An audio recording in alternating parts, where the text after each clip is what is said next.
Kalau misalnya tidak terhalang, dia akan memancarkan. Oh, jadi konsepnya Jadi nanti di ada suatu sinar gitu ya, ada terhalang, dia tidak akan ya shortcut lah, tidak akan ada voltase. sebenarnya apa yang dikonsepkan terhalang itu merubah apa?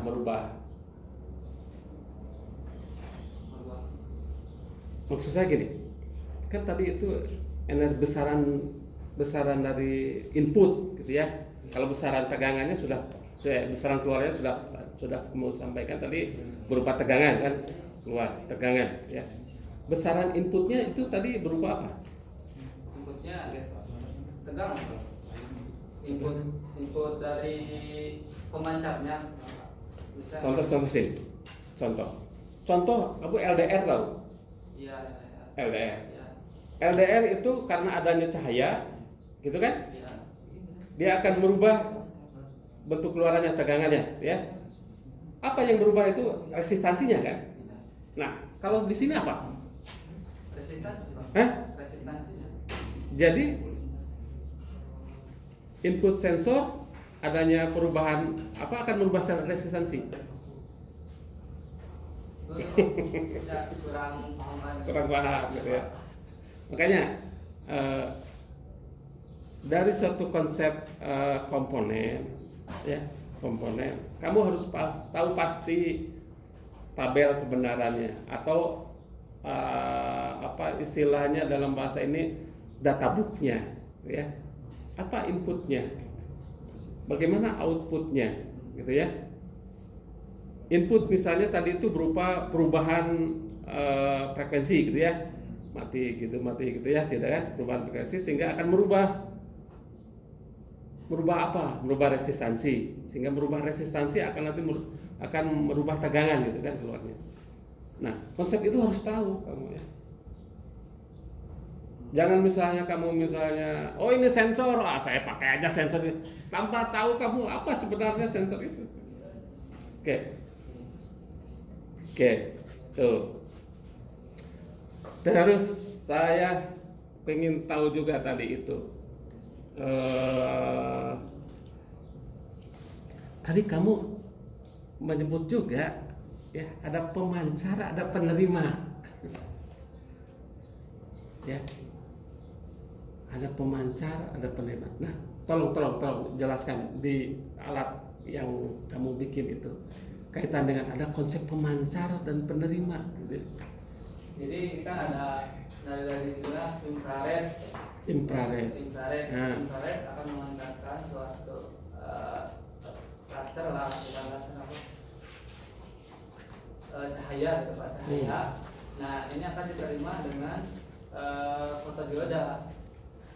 Jadi ketika terhalang pancaran tersebut, maka akan no-volt gitu dari fotodioda itu tidak akan mengalirkan tegangan. Jadi outputnya itu adalah no-volt. Itu dengan kaitan dengan apa? Dengan sensor pemancar penerima. Ada kaitannya dengan yang lain ada nggak? Ada konsep pemancar dan penerima. Dengan IoT? Gimana? Tidak ada. Kamu tahu kan IoT itu melalui suatu jaringan wireless ya, udara gitu ya. Nah, kaitan dengan konsep tadi itu yang saya ingin tahu tuh ada pemancar, ada penerima. Bagaimana konsepnya? IoT ini kan bukan. Ya, kaitan dengan IoT kan, alat kamu dengan IoT ASP berapa? 826. ASP 826 gitu dengan smartphone gitu kan. Jadi di sini tuh saya menggunakan ASP 826 sebagai WiFi.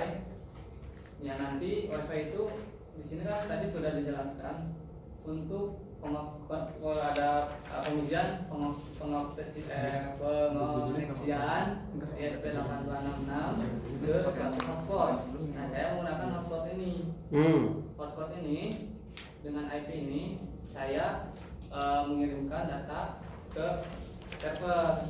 Jadi di dalam Arduino itu udah ada alamat servernya. Kalau tidak salah kaitan dengan pemancar itu kan ada energi yang dikirimkan kan, yang disampaikan. Energi itu kalau dalam sistem telekomunikasi ada carrier dan ada sinyal datanya gitu ya. Nah, kaitan dengan konsep pemancar dan penerima ini banyak. Nah, bagaimana kamu mengetahui konsep seperti itu dari ASP 2866 dengan smartphone? Pemancarnya. Jadi ya tadi kan sudah dijelaskan ya Pak. ASP mengirimkan data melalui wireless ke server. Nah, kemudian dari server kan secara publik Pak, bisa diambil di mana saja data itu Pak. Pakai PC bisa, pakai smartphone bisa. Tapi untuk mengambil data dari server untuk smartphone itu ada. Boleh, bukan. Maksud saya itu gini kan. Tadi itu ada sinyal carrier dan ada sinyal data ya. Kalau sinyal carrier berapa frekuensi yang dikeluarkan oleh ASP 8266 ya supaya bisa terkoneksi dengan satu jaringan kan, itu kan ASP itu kan Ya. Terus data yang kamu sampaikan itu berupa apa dari ASP itu kan, sehingga nanti bisa saja tertangkap oleh suatu penerima itu kan, penerima smartphone. Ya. Itu konsep secara teknis yang saudara harus pahami ya. Jangan hanya misalnya kamu tahu misalnya itu saya terima saja di handphone, pokoknya datanya keluar aja tapi apa sebenarnya yang terjadi gitu ya. Nah, hal itu harus kamu tahu. Saya bicara ke kamu kan, karena terdengar Pak oleh saya misalnya. Tidak, saya memancarkan suatu frekuensi suara, gelombang suara gitu ya, dengan misalnya frekuensi antara 20 sampai misalnya 20 kHz gitu kan.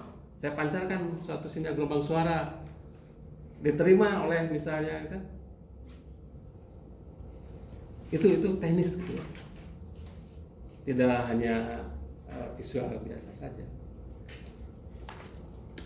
Oke, sementara itu silakan Pak Rehyat. Baik. Bismillahirrahmanirrahim. Assalamualaikum warahmatullahi wabarakatuh. Waalaikumsalam.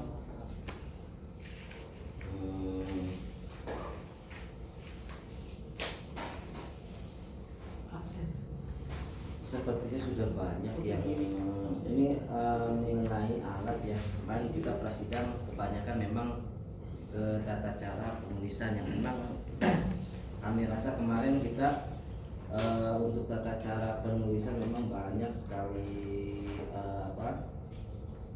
yang kita revisi, yang kita ajukan untuk merevisi ya. Karena dilihat dari penulisan memang waktu kemarin itu mungkin ada kekurangan. Nah, makanya kita memang akhirnya tidak terfokus ke dalam pertanyaan-pertanyaan mengenai alat yang pada ini sekarang mungkin lebih ke alat. Kalau misalkan lihat di untuk penulisan dan juga isinya mungkin tidak terlalu sudah hampir memenuhi sudah hampir 90% lah sudah sesuai. Nah, saya pun mungkin begitu untuk pertanyaan-pertanyaannya mungkin ini kaitan dengan antara penulisan dan juga mengenai alat.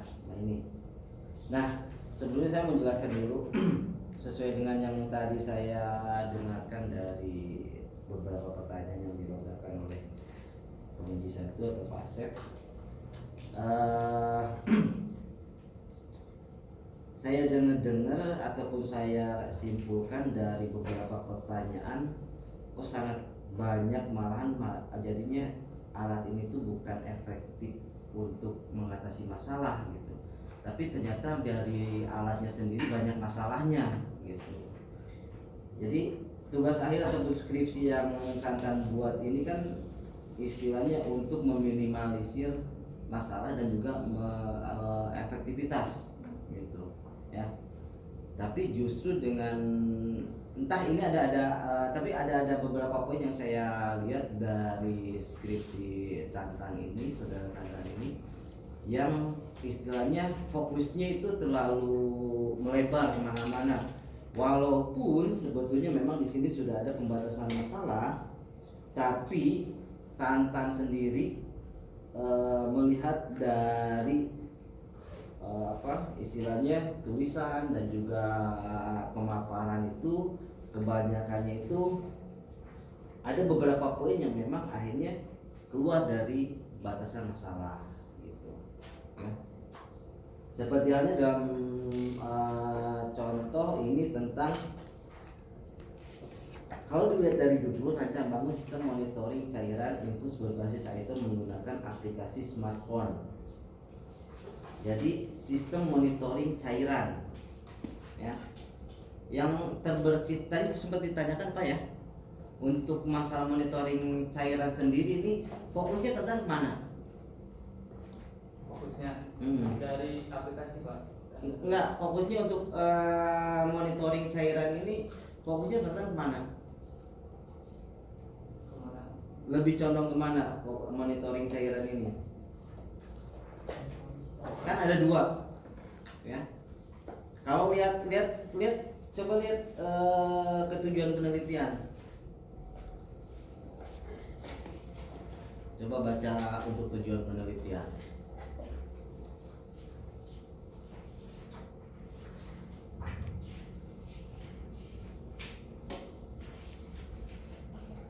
Tujuan penelitian masa halaman 3 Ya. Coba lihat, bacakan untuk tujuan penelitian. Yang pertama, memonitoring laju cairan infus secara jarak jauh. Yang kedua, memantau badan volume cairan infus secara jarak jauh. Yang ketiga, membuat aplikasi smartphone untuk pemantauan cairan infus. Nah, di sini ini kan global ya. Untuk apa? Untuk judul sendiri ini kan global ya. Cuman tentang paparkan kan di tujuan. Kalau lihat dari judul di sini ini kan global, rancang bangun sistem monitoring cairan infus berbasis IoT gitu kan. Memang tidak terlalu spesifik gitu. Ini kesalahan pertama. Kesalahan pertama adalah tidak ada spesifikasi mana arahnya gitu ya. Nah, jadi akhirnya memang mengakibatkan terjadinya beberapa permasalahan ataupun beberapa pertanyaan gitu. Nah, makanya di sini kalau misalkan dilihat lagi dari tujuan penelitian, monitoring laju tetesan infus secara jarak jauh, memantau keadaan volume cairan infus secara jarak jauh. Ya, jadi permasalahan ataupun tujuan dari kesatu itu ya, itu akan menghasilkan data untuk nomor 2. Benar kan itu ya? Iya. Nah gitu. Nah sebetulnya untuk jadi fokus Tantan itu sebetulnya lebih tujuan utamanya sebetulnya lebih kemana? Tujuan utamanya? Kalau monitoring volume dan tetesan. Ya enggak, tujuan utamanya berarti lebih ke volume kan? Jadi kedua-duanya Pak, karena kan memonitoring. Ya, kalau tetesan itu kan itu untuk menghitung ini kan volume ini kan 500 mili ya kan. Tantan jabarkan ke dalam bentuk tetesan untuk bisa menghitung, oh ini tuh udah sekian tetesan. Akhirnya volumenya itu mengurang kan, berkurang. Nah, berarti kan tujuan tantangan itu sebetulnya memberitahukan kepada tim perawat ataupun yang istilahnya yang bertugas bahwa cairan ini adalah atau cairan ini ininya akan habis gitu. Nah, gitu. Memang ini yang terjadi adalah akhirnya timbulnya adalah dua permasalahan gitu. Yang pertama adalah tadi lebih ke tetesan gitu. Padahal kalau saran saya mendingan meminimalisir permasalahan gitu. Karena kalau mengenai tetesan sendiri yang ternyata banyak kekurangannya gitu kan. Terus juga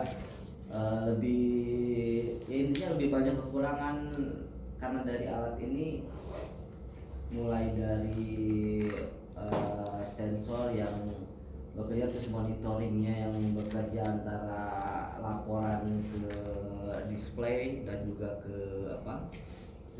smartphone itu mempunyai selisih yang lumayan agak besar ya. Lumayan agak besar kalau dihitungkan untuk keselamatan ataupun untuk kesehatan itu sangat riskan sekali karena ini menyangkut dengan kesehatan ataupun malahan lebih ke keselamatan dari pasien gitu. Nah, ini memang untuk itu pun akhirnya yang terjadi adalah belum lagi masalah volume. Jadi masalah volume yang tadi coba Pak Asep pertanyakan ini hanya terbatas kepada volumenya 500 karena terkait dengan terkait dengan teknis yang Qatar buat itu stuck di angka ataupun di ukuran 500 gitu, dapat bisa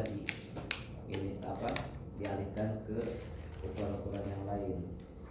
Kenapa tidak harusnya ditambahkan sensor untuk sebelum masuknya sensor tetesan itu ditambahkan untuk mendeteksi jumlah volume itu, jumlah volume yang infus itu, tapi mungkin lebih panjang lagi ya. Kayaknya kan kadang ingin lebih sederhana ini. Nah, kembali ke permasalahannya. Jadi tujuan penelitian yang tantang buat di sini nomor 1 ini kan tentang jumlah tetesan. Lalu hasil dari jumlah tetesan ini ataupun hasil dari nomor 1 ini akan menghasilkan data nomor 2 ya. Nah, sedangkan untuk data nomor 2 itu saya lihat belum ada kejelasan di dalam penelitian.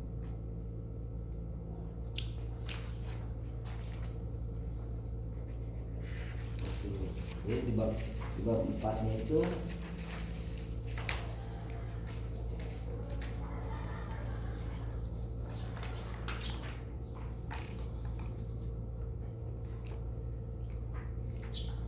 sistemnya seperti apa Tan? Kalau misalkan cairannya sudah habis atau pemberitahuannya seperti apa? Apa berupa alarm? Volume? Iya, kalau volumenya sudah mau habis atau ada sistem pemberitahuannya volume sistem pemberitahuannya apakah volumenya pas benar-benar habis atau misalkan tinggal beberapa mililiter lagi? Jadi di sini sudah dijelaskan bahwa skala 500 mili sampai 50 mili. Ketika cairan infus tinggal 50 mili lagi akan ada notifikasi cairan infus harus diganti. 50 mili. Iya. Ada nggak di sini?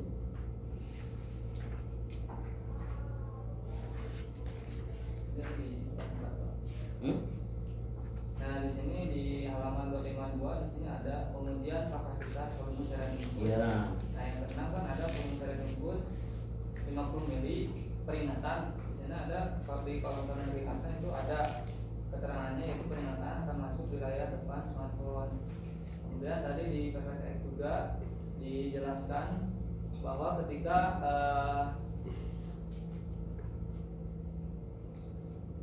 cairan infus, nah ini hasil dari pengujian batas infus volume aplikasi monitoring di smartphone berfungsi dengan baik. 500 mili sampai 100 mili masih termasuk kategori aman. Nah, karena batas minimal diatur sampai 50 mili.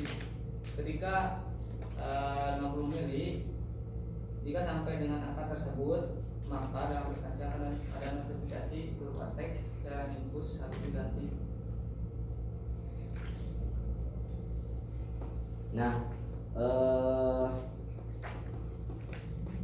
jadi sebetulnya kalau misalkan dilihat dari hasil akhir untuk melihat memonitoring jumlah mililiter air infusan, harusnya ini bisa meminimalis dari masalah saran itu, meminimalisir dari kesimpulan dan saran ini ya. Karena sebetulnya hasil akhir yang akan capai itu sebetulnya mempunyai hasil akhir yang sesuai. Misalkan ternyata 50 ml itu langsung memberikan sinyal atau memberikan laporan. Terus saya memang belum melihat ininya. Banyak ini kan uji ataupun analisisnya lebih condongnya ke jumlah tetesan gitu. Jadi yang dibesarkan ini adalah jumlah tetesan itu.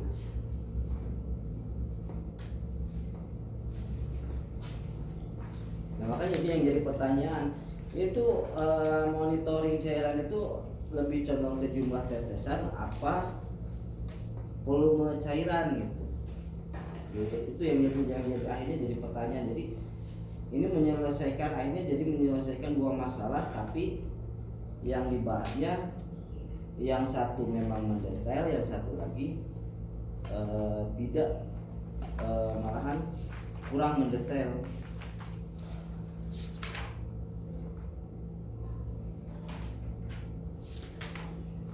Yang maksudnya di kurang mendetail ini misalkan 50 ml benar kan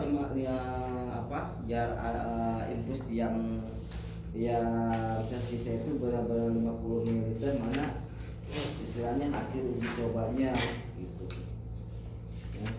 Karena ini harus semuanya ini kan harus selalu ada bukti uji cobanya.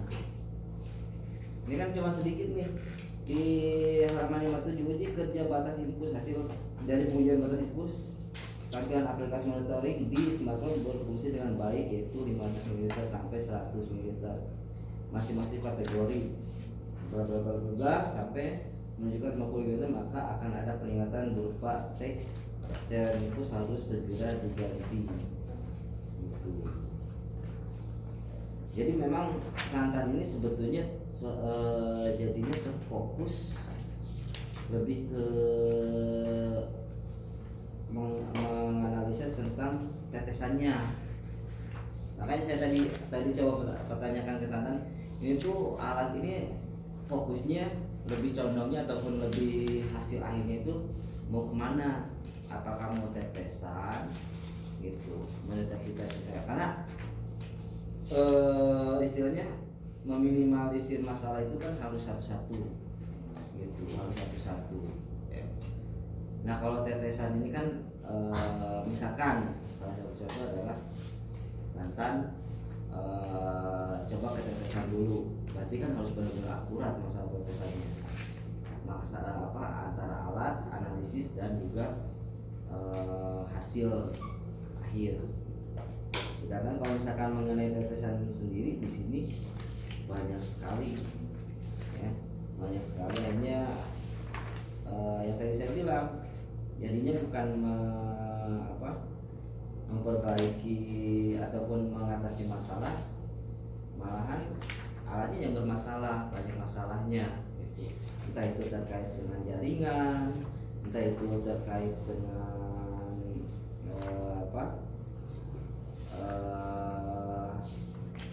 hasil yang dihasilkan secara di layar monitor dengan yang smartphone.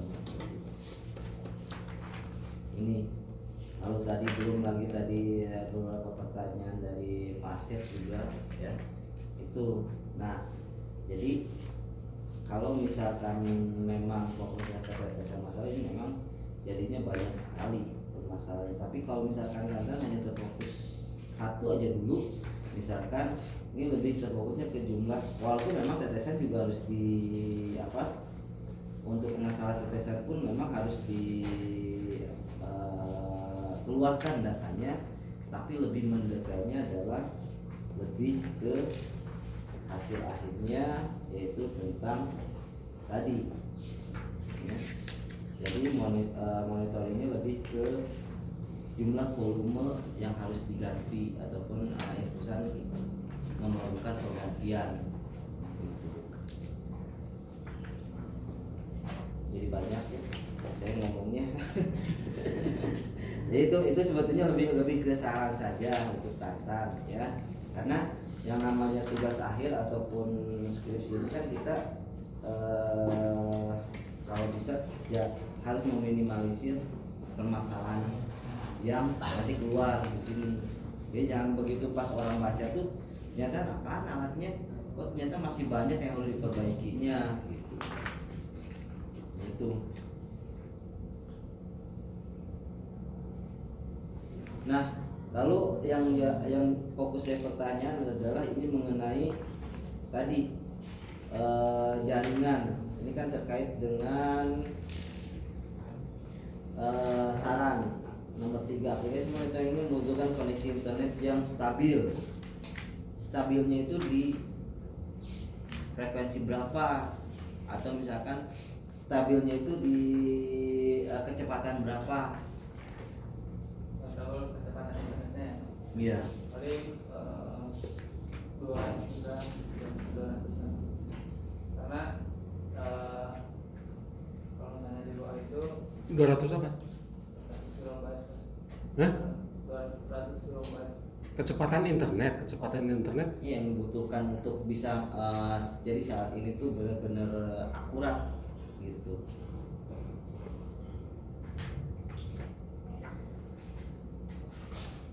Kenapa misalkan tidak menggunakan LAN saja gitu. Kalau misalkan memang menggunakan sensor apa itu tuh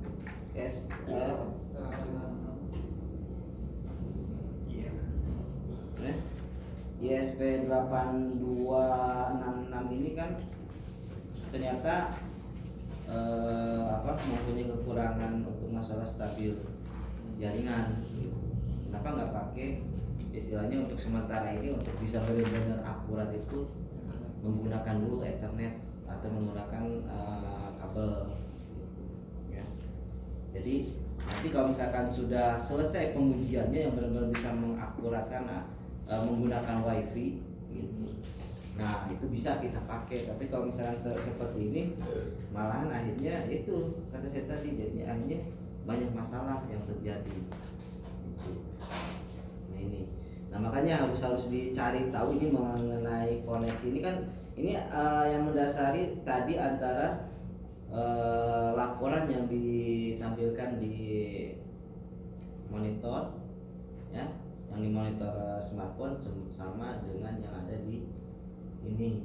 Ini nanti coba nanti dicari, ya, titik temunya kira-kira yang jadi permasalahan di sini kira-kira kenapa, atau misalkan untuk lebih untuk menentukan titik akuratnya itu menggunakan kecepatan internet berapa ataupun frekuensinya mungkin yang kurang gitu.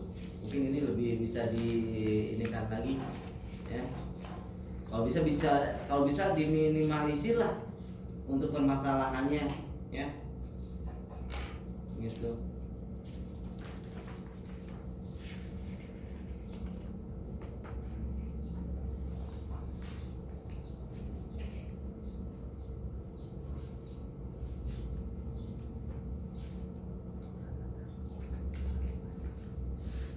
Soalnya memang ini terkesan dari kalau misalkan lihat dari saran ini terlalu banyak sekali permasalahannya ya.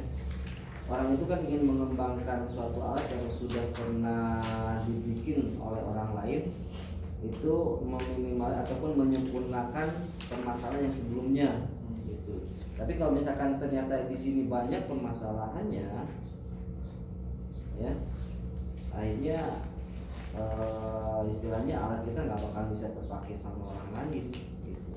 Ataupun tidak akan bisa dijadikan referensi gitu, untuk orang lain dalam membuat tugas akhir ataupun penelitian, tidak akan jadi referensi gitu. Nah, jadi saran saya untuk mengenai alat yang akan dibuat ini coba diinikan lagi untuk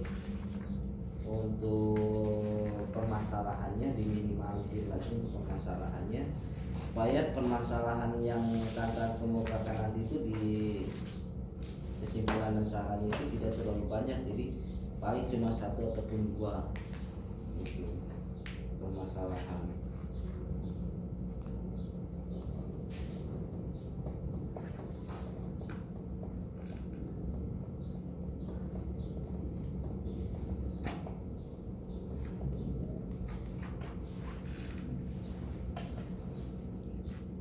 Paling itulah ya, apa sih kalau dari saya lebih banyak ke saran saja mungkin ya.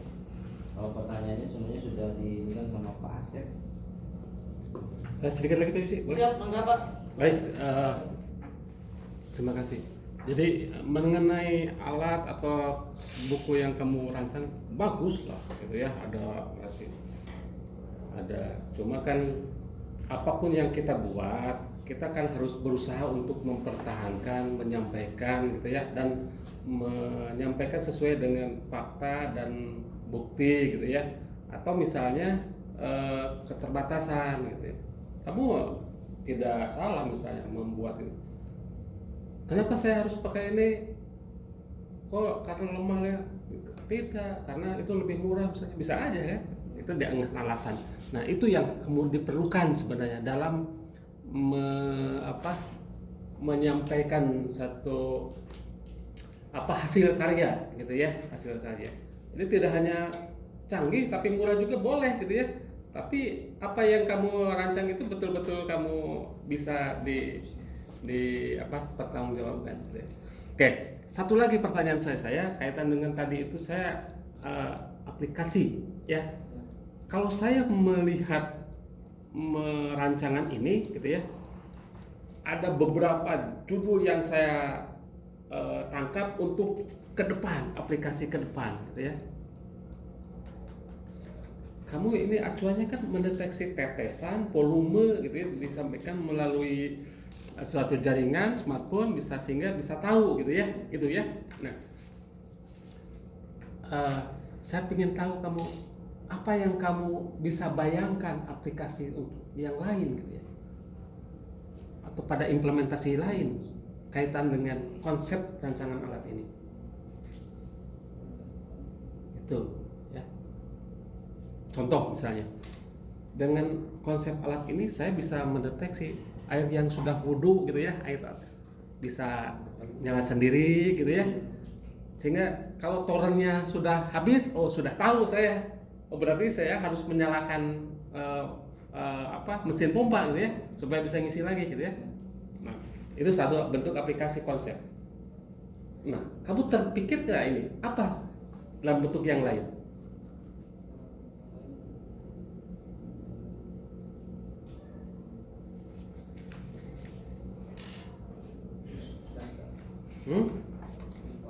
Tidak terpikirkan. Saya memasang alat di bendungan Cirata atau misalnya bendungan gede itu waduk Jati Gede itu alat seperti ini untuk melihat debit air yang keluar, gitu ya, sehingga berapa mendeteksi volume air yang keluar dalam sekian detik, gitu ya, yang bisa saja diperlukan untuk irigasi, gitu ya, bisa sampaikan saya, gitu. Itu salah satu bentuk aplikasi, ya. Dan banyak lagi. Iya, makanya saya ingin tahu kamu kira-kira tersirat nggak oleh kamu apa sebenarnya yang terpikirkan? Teringat ya Pak, karena kan prosesnya pemikirannya lama mungkin agak ngekonsen gitu. Paper kayaknya nih. Jadi Masih ada kalau ada tenang. Masih ada kan? daerah saya Aja gitu, nggak ada. Pak, di daerah saya gitu di Majalaya kan sering banjir ya Pak, sering banjir. Karena kan debit air tadi juga kan sama sebenarnya konsepnya dengan apa yang Bapak sampaikan, cuman pengaplikasiannya di daerah saya itu banjir lah, bencana banjir. Jadi ketika volume sekian lah Pak, 300 atau berapa lah gitu. Nah nanti akan ada pemberitahuan aplikasi, karena kan Sudah ada itu Pak Agus. ya sebagus itu Pak aplikasi. Nanti kita lanjutkan ini. Ya, jadi Pusing nggak ya?